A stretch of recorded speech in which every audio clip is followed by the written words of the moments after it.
nous aussi, à notre niveau, nous avons constaté que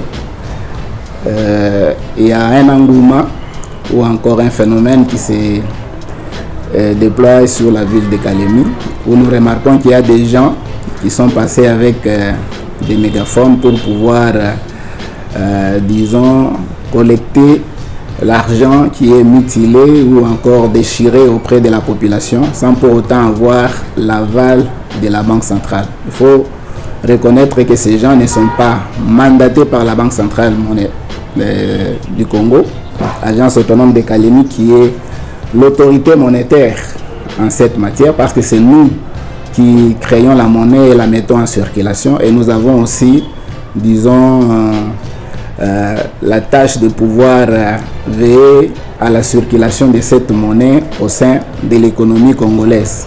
Par voie de conséquence, c'est nous-mêmes qui sommes chargés de pouvoir récupérer l'argent qui est mutilé, même de déclarer que cet argent ou la monnaie n'est pas propre à la circulation. C'est ce que nous appelons les biens impropres à la circulation. Donc il n'y a que la Banque centrale qui peut récupérer cette monnaie qui est mutilée ou déchirée. Et nous organisons, la population doit le savoir, les échanges auprès de nos guichets. Tout le monde peut venir ici. Il n'y a pas une certaine catégorie de gens qui peuvent venir au niveau de la Banque centrale. Tout le monde est invité de pouvoir échanger la monnaie qui est mutilée ou déchirée au niveau des guichets de la Banque centrale du Congo. Les opérations se déroulent chaque mardi et chaque jeudi de la semaine. Donc nous organisons ces opérations-là.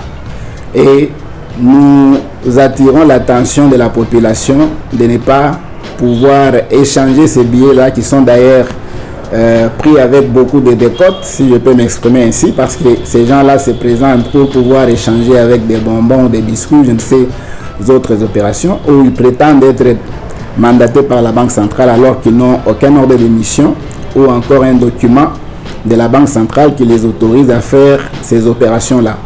Donc, nous demandons à la population désormais de ne plus donner cet argent à ces gens-là, de venir directement au niveau des guichets de la Banque centrale, et nous mettons en garde toutes ces personnes qui se livrent allègrement à ces opérations-là, qu'elles s'exposent à des poursuites judiciaires, à des sanctions qui sont prévues par la loi en cette matière-là. Parce qu'il n'y a que la Banque centrale qui a le monopole de pouvoir créer et mettre en circulation l'argent et de pouvoir même déclarer un billet impropre à la circulation. Il n'appartient pas à un individu de pouvoir se livrer à cette activité-là. Voilà ce que nous tenons à mettre à la disposition de la population, c'est de pouvoir venir personnellement, individuellement, chacun doit venir au niveau de la Banque centrale pour pouvoir échanger la monnaie. Et suivant nos instructions, chaque personne est autorisée à pouvoir échanger pour une seule journée 50 000 francs par personne. C'est ce que nous faisons. Donc, si vous avez des billets qui sont mutilés, venez directement au niveau de la Banque centrale du Congo. Ne vous confiez pas à ces gens qui sont en train de circuler sur la ville en prétendant agir au nom de la Banque centrale. Voilà donc, messieurs les journalistes, la précision dont on voulait donner au niveau de la population.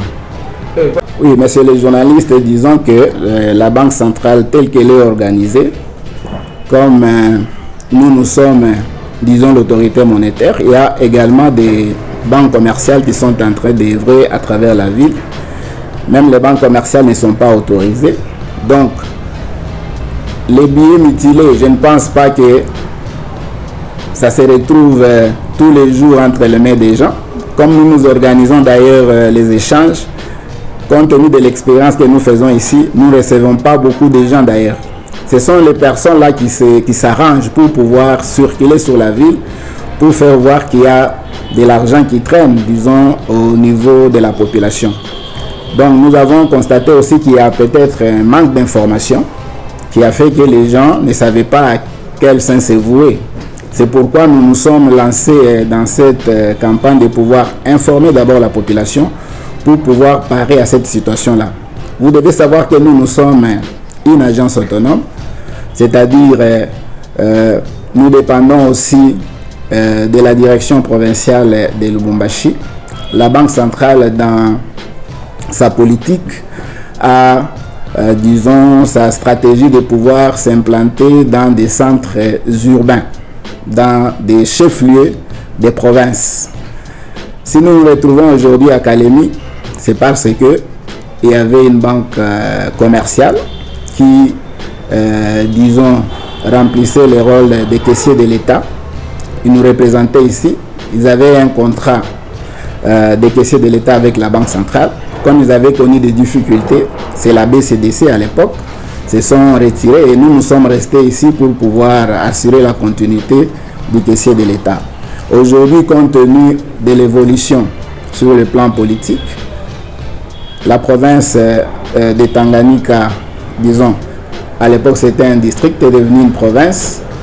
La Banque centrale s'est maintenue parce qu'en principe, elle devait même se retirer de la ville de Kalemi parce qu'il y a présentement beaucoup de banques commerciales. Mais du fait que c'est devenu une province, on a cette ambition-là de pouvoir rester et peut-être de se transformer en une direction provinciale. Donc, ces problèmes-là ne se posent pas à notre niveau, nous pensons, parce que nous échangeons chaque semaine, 2 fois par semaine, c'est suffisant pour nous. Nous ne pensons pas que nous pouvons placer des mini-postes quelque part pour pouvoir récupérer. Tout ce qui se passe ici, c'est un phénomène que vous comprenez bien au niveau de la pauvreté de la population ou encore du chômage. Quelqu'un voudrait aussi se donner un petit travail en attendant de trouver mieux quelque part là. C'est comme font les cambistes. Alors, de la même manière, il y a des gens qui profitent de cette situation pour pouvoir s'improviser, échanger quelque part là.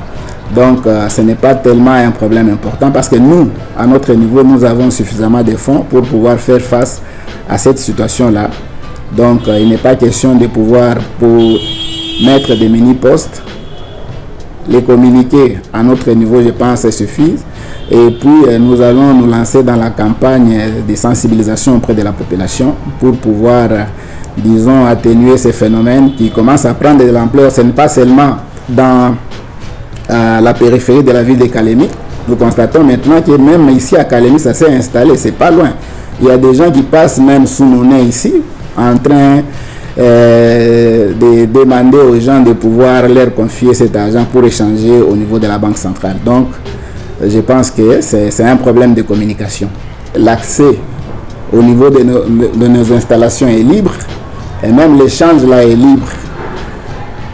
S'il y a des gens qui ont des plaintes, je pense qu'on devait venir me voir moi-même comme responsable pour que je puisse régler. S'il y a des gens qui font de l'obstacle pour que cette opération se passe normalement, là, moi je suis prêt pour pouvoir sanctionner ces gens-là et permettre à ce que la population, parce que c'est notre rôle de pouvoir échanger la monnaie qui est déchiquetée ou déchirée ou mutilée. C'est le rôle de la Banque centrale parce que nous, en tant que, disons, autorité monétaire, nous avons cette obligation-là de pouvoir récupérer de l'argent qui est, disons, mutilé, qui est détruit, pour pouvoir procéder à des émissions de remplacement.